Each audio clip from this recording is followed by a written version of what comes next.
28 candidates vying for the city council seat vacated by newly appointed Mayor Michelle Randall were all said to be viable for the 11-month position.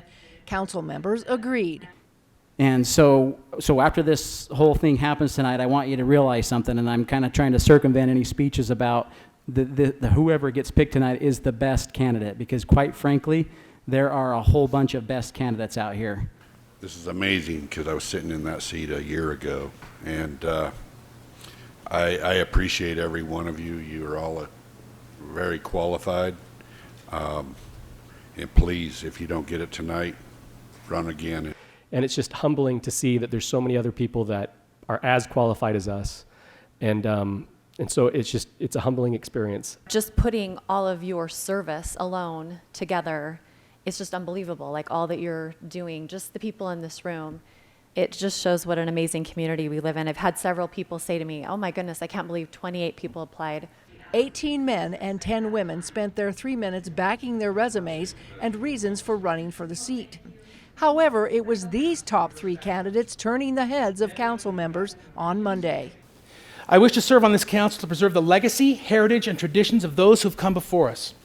Pioneers who carved from a desert this beautiful place, made so by the strength of their faith and their determination, while at the same time welcoming the newcomers, remembering those individuals and the traditions they come from, whether race, regardless of color, creed, national origin. But the one thing that's so intangible and doesn't show up on any kind of resume or application is the ability for an individual to work with other individuals, especially if there are issues that you may not all have a consensus of opinion on.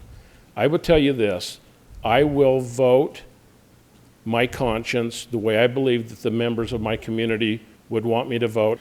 My interest in serving on the city council comes from a deep love for my community.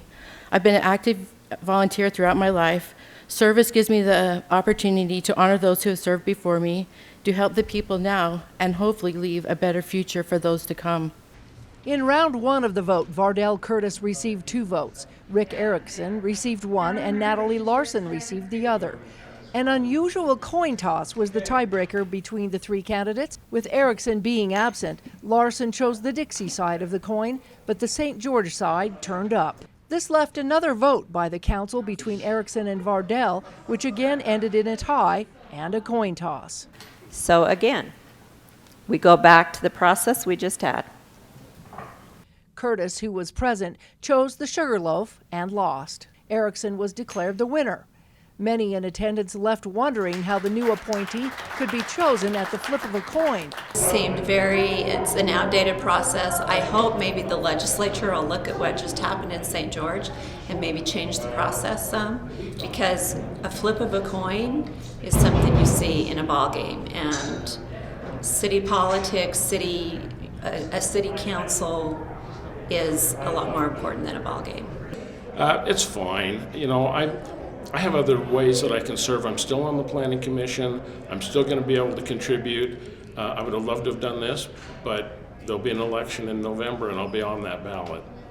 But 24 hours later, the tiebreaker vote by coin was looked into further, and a special city council meeting ensued on Wednesday to correct procedural issues in the final appointment.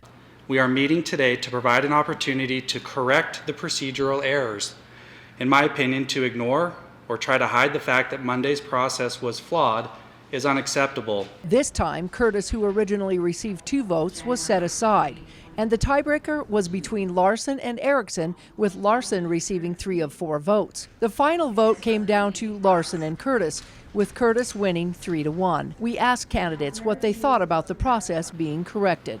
I think initially, I was of course thrilled. It's been a pretty humiliating experience for me, and for my family it's been very difficult emotionally to have that, and now to have to retract a lot of invitations after the gavel was banged and we were named a city council member.